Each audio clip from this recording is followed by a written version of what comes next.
দেখো আমি এখন কি করব, এই যে বাঁধাকপি কেটে ধুয়ে নিয়েছি, বাঁধাকপির বড়া ভাজবো, পকোড়া।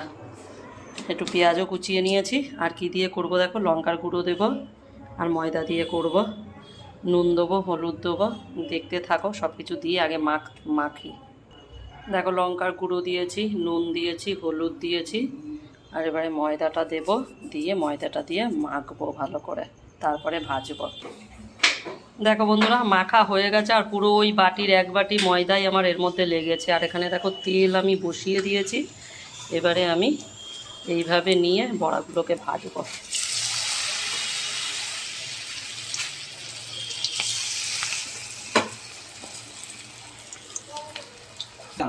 আর এই দেখো সাথে হচ্ছে মুড়ি মাখা।